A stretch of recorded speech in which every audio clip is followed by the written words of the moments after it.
Cyclonic Storm Michong caused devastation. Government issues red alert. Southern states especially affected. Volcanic eruption in Mount Marapi. Lava spread up to 3,000 kilometers. Many people lost their lives. 6 new planets discovered in space. These planets are bigger than Earth in size. Sub-Neptune's given name. India launches Green Credit Initiative in Dubai. Official portal also launched. Water conservation and afforestation got priority.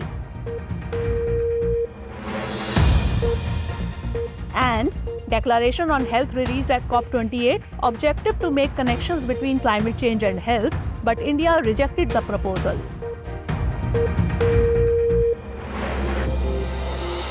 Recently, Cyclone Michaung, which originated in the Bay of Bengal, has hit India. It has majorly affected the east coast of South India.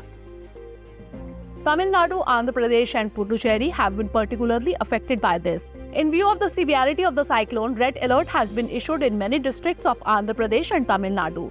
Whereas Puducherry administration has imposed Section 144 of IPC on the coastal areas near the sea coast. It is noteworthy that Cyclone Michaung has been named by Myanmar. Cyclones are named under the panel of the World Meteorological Organization. Many countries in the region are involved in this process. A formula for naming cyclones for the Indian Ocean region was agreed upon in 2004. 8 countries of the region, that is Bangladesh, India, Maldives, Myanmar, Oman, Pakistan, Sri Lanka and Thailand, have been included in it. All countries provide a set of names and subsequent cyclones are named using the names given by these countries. Let us tell you that a strong storm of hot winds around low atmospheric pressure is called a cyclone. There is a difference in the direction of cyclonic storms in the two hemispheres. In the northern hemisphere, these cyclones move in an anti-clockwise direction, while in the southern hemisphere, they move in a clockwise direction. Recently, the volcano Marapi erupted. The debris generated due to this explosion spread to the nearby villages. This explosion was so intense that its ash spread to the surrounding areas up to a distance of 3,000 meters. Some people have also died as a result of the explosion. It is noteworthy that this volcanic eruption took place in Mount Marapi, located on the island of Sumatra in Indonesia. This volcanic mountain is situated at an altitude of 2,891 meters. Let us tell you that the Indonesian archipelago is located on the Ring of Fire. The Ring of Fire is an area located near the Pacific Ocean where most of the active volcanoes and earthquakes are recorded. 75% of the Earth's volcanoes, that is more than 450 volcanoes, are located along the Ring of Fire. As continental plates collide in the Ring of Fire, there is high volcanic and seismic activity in the region. Let us tell you that volcanoes are classified into 3 types: active, dormant and extinct volcanoes. Active volcanoes are those volcanoes where eruption occurs frequently. Dormant volcanoes are volcanoes that have not erupted for a long time, but there is a possibility of an eruption in the future. Apart from this, extinct volcanoes are those volcanoes in which there has been no eruption for a very long time and there is no possibility of any kind of eruption in the future also. Recently, the winter session of Parliament has started. On the very first day of the session, Education Minister Dharmendra Pradhan introduced the Central Universities Amendment Bill 2023. This bill has been brought to amend the Central Universities Act 2009. The proposed bill calls for the establishment and incorporation of universities for teaching and research in various states. With the introduction of the bill, a proposal has been made to establish Samakka Swarakka Central Tribal University in Telangana. According to the Education Minister, access to higher education for the tribal community will be made easier through the proposed institute. It will promote knowledge of the tribal population of India by providing instructional and research facilities in tribal art, culture, customs. Let us tell you that under the Andhra Pradesh Reorganization Act 2014, it is mandatory to establish a central tribal university in Telangana. In fact, according to the 13th schedule of the Andhra Pradesh Reorganization Act No. 6 of 2014, provision was made for the establishment of tribal university in the state of Telangana. It is noteworthy that in the year 2014, Telangana state was formed by separating from Andhra Pradesh. Let us tell you that in the year 2009, Central Universities Act was passed. Its objective was to establish universities for teaching and research in different states. Recently, an order has been issued by the Union Home Ministry. In this, the government has agreed to examine measures to ensure constitutional safeguards for Ladakh.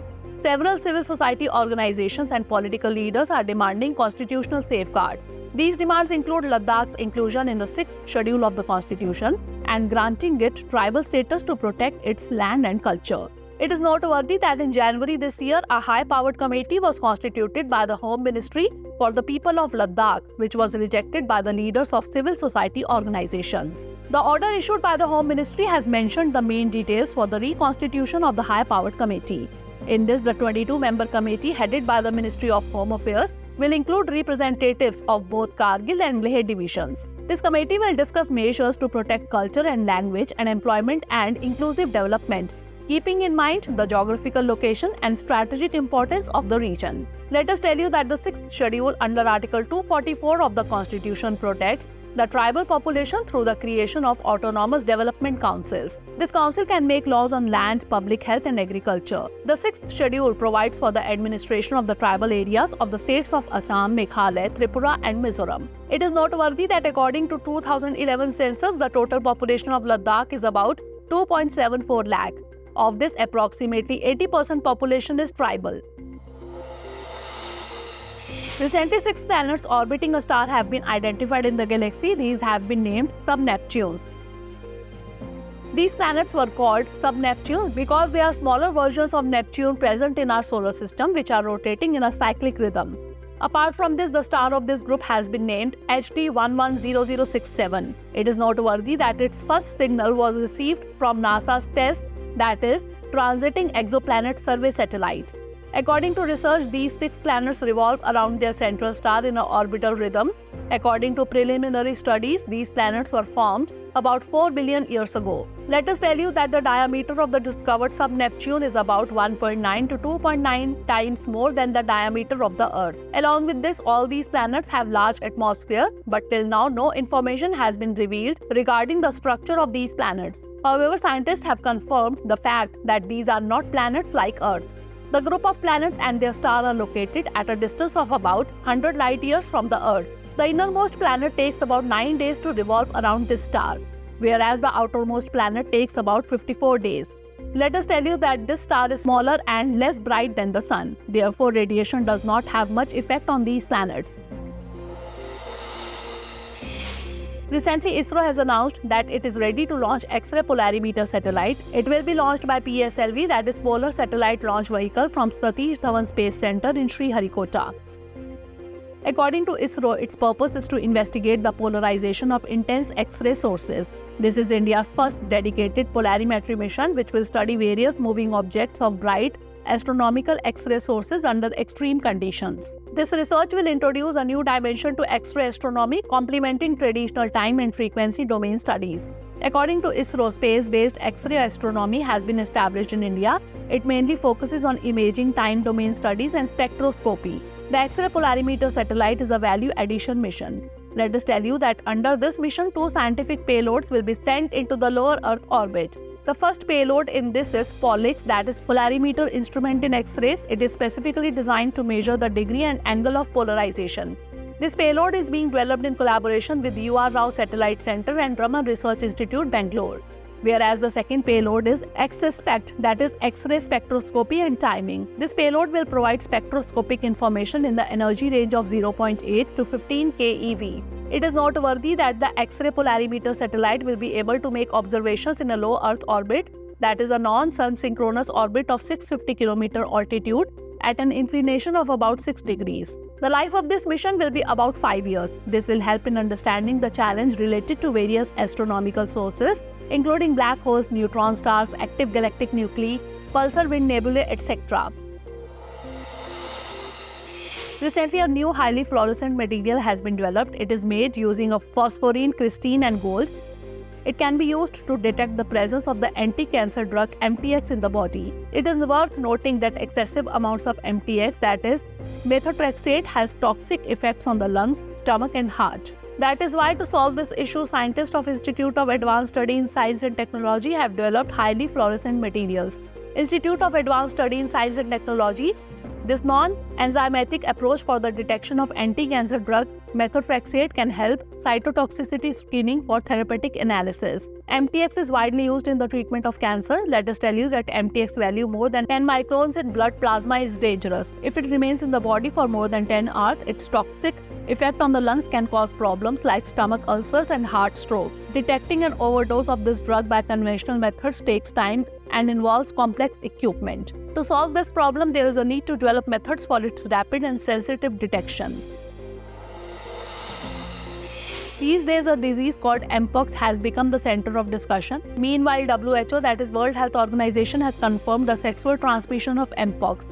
WHO has informed that the first case of sexual transmission of a disease called mpox clade 1 was registered in March 2023. The world's first case of sexual transmission of the disease was confirmed in the Democratic Republic of the Congo. Let us tell you that mpox is an infectious disease. It is caused by monkeypox virus or MPXV. This virus was first identified in the year 1970. It is an endemic virus in densely forested areas of West, Central and East Africa. There are two types of mpox virus, that is clade 1 and clade 2.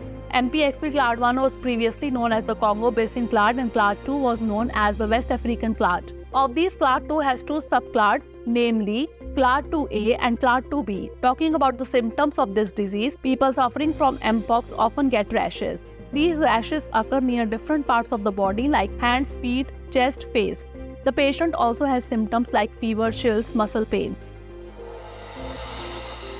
Recently, India participated in the ongoing COP28 meeting in Dubai. In the meeting, Prime Minister Narendra Modi launched the Green Credit Initiative with the aim of reshaping global environmental policies. Additionally, the official portal of Green Credit was also launched at COP28. The Green Credit program attempts to replicate the protection mechanism for other environmental actions such as water conservation or soil improvement. It is a pioneering market-based mechanism to reward voluntary environmental actions by individuals, communities, and the private sector in various sectors. Let us tell you that in October this year, the Green Credit Program was started by the Union Ministry of Environment, Forest and Climate Change.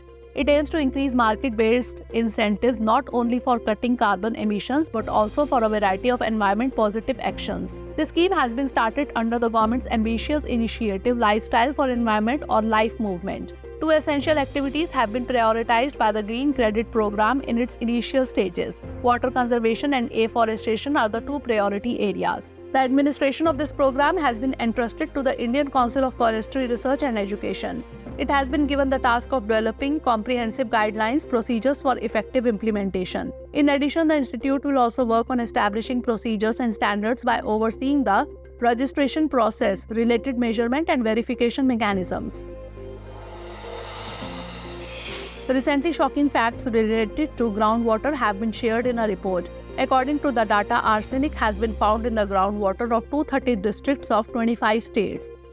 Along with this, presence of fluoride has been found in the underground water of 469 districts of 27 states. Along with this, CGWB, that is Central Groundwater Board, has signed a memorandum of understanding with the Geological Survey of India to study groundwater contamination in 8 states. It includes the states of Punjab, Haryana, Andhra Pradesh, Uttar Pradesh, Chhattisgarh, Jharkhand, Bihar and Assam. Recent research has indicated the occurrence of arsenic and fluoride contamination in various parts of the country, which is mostly geogenic in nature. This means that these components are already present in the matrix of the rock or soil, also got mixed into groundwater through various chemical processes. Apart from this, according to the report titled Groundwater Yearbook 2021 to 2022, presence of uranium has been found in the shallow groundwater of the country. Nearly 3 out of every 10 wells in Punjab are contaminated with uranium, according to the report. In this matter, Haryana is at second place after Punjab. Talking about the situation of groundwater in India, according to a study, the groundwater shortage may increase up to 3 times by the year 2080. This study was done by the University of Michigan, America. In this, irrigation was considered to be the main reason for groundwater depletion. Recently, the COP28 meeting has started in Dubai. This year, COP28 is being chaired by the United Arab Emirates. LDF, that is Loss and Damage Fund, was established on the very first day of the UNFCCC meeting. This fund started with an amount of $475 million.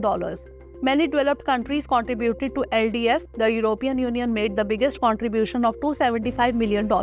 Also, the host country United Arab Emirates has set to contribute $100 million, America $17.5 million, and Japan $10 million. Let us tell you that LDF was announced last year during COP27 in Sharm el-Sheikh, Egypt. Its goal is to rescue and rehabilitate countries facing the widespread impacts of climate change through financial assistance. This includes direct access to LDF at the national level for developing countries facing disadvantage. The need for this fund was felt due to severe climate changes caused by global warming. According to research, 55 vulnerable countries have suffered a combined loss of $525 billion in the last 20 years due to climate crisis. This number is projected to reach $580 billion per year by 2030. It is noteworthy that global warming has changed the way of life in the world. The vulnerable communities have been worst affected by this. Let us tell you that officially COP28 means the 28th meeting of the Conference of the Parties to the UNFCCC. UNFCCC, that is United Nations Climate Change Conference, was established on 21st March 1994. At present, 198 countries are members of this organization. The UNFCCC aims to prevent dangerous human interference in the climate system. Recently, for the first time in the history of COP conference, Health Day was celebrated on 3rd December. A declaration on climate and health was also issued. According to PTI report, India has refused to sign this declaration. India reportedly cited a lack of practicality in curbing the use of greenhouse gases for cooling in the health sector as the reason. It is noteworthy that COP28 conference is being organized in Dubai. The declaration calls for climate action to achieve benefits for health from deep, rapid and sustained reductions in greenhouse gas emissions, including from just transitions, lower air pollution, active mobility and shifts to sustainable healthy diets. So far, 124 countries have signed this declaration. However, America and India have not signed this declaration. The purpose of this declaration is to address the important interconnections between climate change and global health. This includes considerations related to mental health and well-being, preservation of traditional medicine and knowledge, protection of livelihoods and cultures, and addressing climate-induced displacement and migration. Let us tell you that its objective is to promote a holistic approach to understand and reduce the diverse health challenges arising from the changing climate. One of the central objectives of the declaration is a commitment to tackle inequalities within and between countries. India had emphasized on flexible healthcare facilities in its G20 declaration. For this, India had mentioned 3 health priorities. It focused on building resilient healthcare systems, creating a platform for improving access to medical countermeasures, and creating a platform for sharing digital goods between countries. After the news, now let's take a look at 5 questions related to the bulletin. Questions based on today's bulletin are: first question is, consider the following statements regarding COP28. 1. Health Day was celebrated for the first time on 3rd December at COP28. 2. A declaration on climate and health was issued for the first time in the conference. 3. America and India did not sign this declaration. How many of the above statements are correct? Only 1, only 2, all 3 or none? Next question is, consider the following statements regarding the word Michong under discussion. 1. It is a cyclonic storm which originated in the Bay of Bengal. 2. Cyclone Michaung has been named by Thailand. Which of the above statements is or are correct? Only 1, only 2, both 1 and 2, or neither 1 nor 2? Next question is, consider the following statements regarding Central University Amendment Bill 2023. 1. By this, the Central Universities Act 2009 has been amended. 2. The bill proposes to establish Samakka Sarrakka Central Tribal University in Telangana. 3. The objective of the proposed institute is to increase the access of the tribal community to higher education. How many of the above statements are correct? Only 1, only 2, all 3 or none? Next question is, consider the following statements regarding Loss and Damage Fund. 1. This fund has been established in COP28, which is being organized in Dubai. 2. This fund has started with an amount of $500 million. 3. The announcement of starting this fund was made in COP27. How many of the above statements are correct? Only 1, only 2, all 3 or none? Last question is, consider the following statements regarding sub-Neptunes. 1. These are 6 planets orbiting a star in the galaxy. 2. These are smaller versions of Neptune present in the solar system which are rotating in a cyclic rhythm.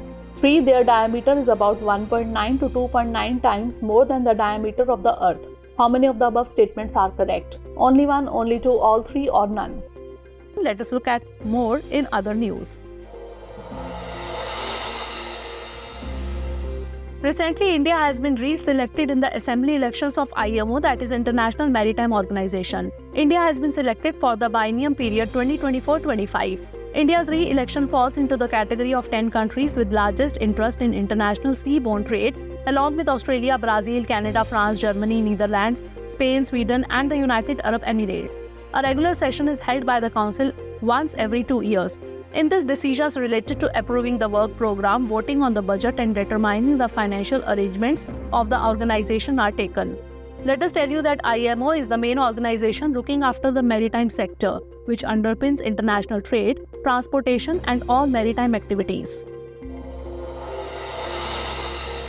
Recently, the Ministry of Cooperation has established the Bharatiya Beach Sahakari Samiti Limited or BBSSL under the Multi-State Cooperative Societies Act 2002. The BBSSL will produce, procure and distribute quality seeds under a single brand through a cooperative network for improving and developing crop yields. Through this, work will be done towards preservation and promotion of indigenous natural seeds. There is a provision for 2 types of membership in BBSSL.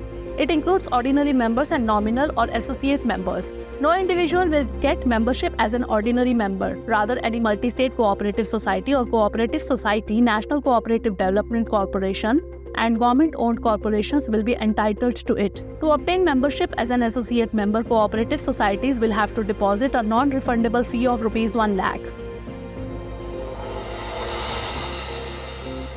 Recently, InSpace, that is Indian National Space Promotion and Authorization Center, has announced a seed fund scheme for startups operating in the areas of urban development and disaster management using space technology.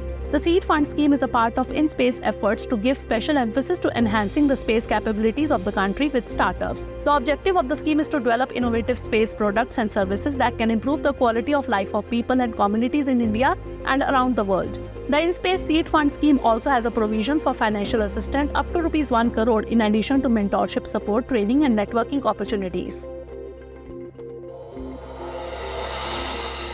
New museums will be constructed under the recent Culture Ministry's Museum Grant Scheme. Along with this, steps will be taken for the development of existing museums. This scheme will also encourage the establishment of new museums and use of technology in existing museums. In this context, the Ministry of Culture has established a web-based virtual museum in the Salar Jung Museum, Hyderabad, to convey the story of Hyderabad liberation movement and other immersive experiences of National Museum to the people.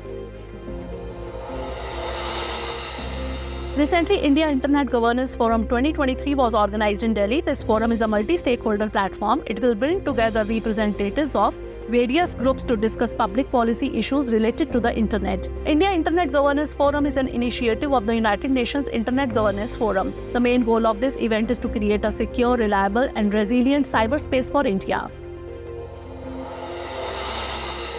Recently, the Ministry of Tourism launched National Best Tourism Village Competition 2024 and National Best Rural Homestay Competition 2024. Its objective is to strengthen the promotion and development of rural tourism. These competitions will promote tourism in remote areas. There will also be a synergistic effect of increasing community participation, preserving cultural authenticity, and promoting sustainable and responsible practices in the tourism sector. Let us tell you that last year, under the Best Tourism Village competition, 35 villages from across India were recognized in gold, silver, and bronze categories. Recently, the Global Credit Outlook 2024 New Risk, New Playbook report was released. According to this report, India can become the third largest economy in the world by the year 2030. This report has been released by S&P Global Ratings. According to S&P, India's growth rate is expected to be 6.4% in the financial year 2023-24, which was 7.2% in the last financial year. The rating agency said that India's growth rate will be 7% in the year 2026-27. Let us tell you that at present, the Indian economy is in 5th place after America, China, Germany, and Japan. Recently, India Infrastructure Report 2023 report was shared. This report, IDFC Foundation, is a collaborative effort of Infrastructure Development Corporation Karnataka Limited and National Institute of Urban Affairs. The report highlights the transformative potential of digital technology in shaping India's urban landscape. Along with this, the report calls for special emphasis on public-private partnerships, financial sustainability of urban local bodies, and the efficacy of municipal bonds as powerful financing instruments. Further focus areas also included the concept of smart cities and the importance of performance ranking criteria. According to a recent research by the World Meteorological Organization, the report Global Climate 2011 to 2020, A Decade of Acceleration was released. According to this, the decade from 2011 to 2020 was the hottest decade so far in history. Along with this, there was also an increase in economic losses due to extreme weather and climate change during this period. However, according to statistics, this decade was the decade with the lowest number of deaths from extreme events. A major contribution to this reduction has been improvements in early warning systems driven by improvements in forecasting as well as better disaster management. According to the report, the decade 2011 to 2020 was the first decade since 1950 when there was not a single short-term event with 10,000 or more deaths. The report also noted that this was the first decade in which the ozone hole also showed improvement. Aditya L1 mission launched by the Indian Space Research Organization has shared many important information. The spectrometer abroad, Aditya L1 recorded the impulsive phase of solar flares during its first observation period. During this time, energy variations in proton and alpha particle calculations were recorded. The X-ray spectrometer attached to the Aditya L1 spacecraft also captured the first high-energy solar flares in X-ray. Let us tell you that sudden brightness of the solar atmosphere is called solar flares. These flares produce radio, optical UV, soft X-rays, hard X-rays, and gamma rays across the electromagnetic spectrum.